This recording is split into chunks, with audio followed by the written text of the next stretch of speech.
Hungary की सेना में कैरोली टैकाक्स नाम के एक सैनिक थे, ऑफिसर, जो कि राइफल शूटिंग में बड़े निपुण थे और कई चैंपियनशिप्स जीत चुके थे। 1938 में उनके साथ एक बहुत बड़ी दुर्घटना हुई।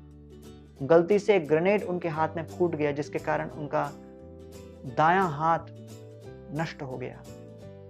लोगों को लगा कि अब ये राइफल शूटिंग से सेवानिवृत्त हो जाएंगे, लेकिन कैरोली टैकाक्स के मन में दृढ़ संकल्प इतना सिद्ध था कि उन्होंने बाएं हाथ से अभ्यास करना आरंभ किया और 1939 के वर्ल्ड चैंपियनशिप में वो भाग लेने के लिए प्रकट हुए। तब लोगों को लगा कि शायद हम लोगों को देखने के लिए आए हैं, और तब कैरोली टैकाक्स ने उत्तर दिया, मैं आप लोगों का जय जयकार करने नहीं आया, आप लोगों के शूटिंग के लिए तालियां बजाने नहीं आया, मैं वास्तव में यहाँ पर आया हूँ अपने बाएं हाथ से इस चैंपियनशिप में शूटिंग में भाग लेने के लिए और जीतने के लिए। और देखते ही देखते वो वास्तव में उस चैंपियनशिप में जीत गए। लोग अवाक रह गए और 1940 के ओलंपिक्स में उनको स्थान प्राप्त हो गया। लेकिन दुर्भाग्यवश द्वितीय विश्व युद्ध के कारण 1940 और 1948 का दोनों ओलंपिक्स रद्द हुए।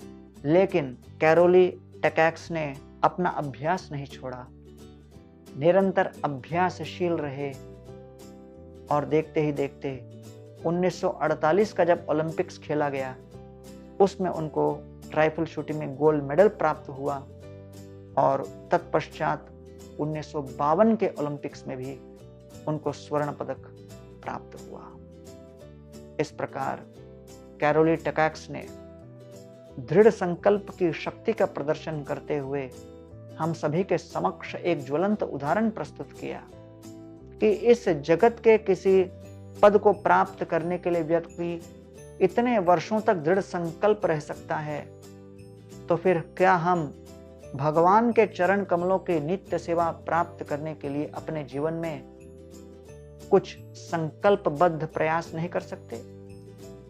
कृष्ण पाद पद्म गंध जय जन पाए, ब्रह्मलोक आदि सुख तारे नहीं भाए। चैतन्य चरितामृत वर्णन आता है, नित्यानंद प्रभु के द्वारा रघुनाथ दास गोस्वामी के हृदय में भगवान श्री कृष्ण के चरण कमलों को प्राप्त करने का संकल्प इतना निश्चयबद्ध था कि इस जगत की कोई भी परिस्थिति, चाहे वो संपत्ति हो या विपत्ति हो, किसी प्रकार का लोभ प्रलोभन हो या हर प्रकार की आपातकालीन विपदा हो, उन्हें इस मार्ग से भ्रष्ट नहीं कर पाई। आइए हम भी अपने जीवन में इस प्रकार का संकल्प जताएं और अपने जीवन को भगवत भक्ति में सिद्ध करके पूर्णतः सफल बनाएं।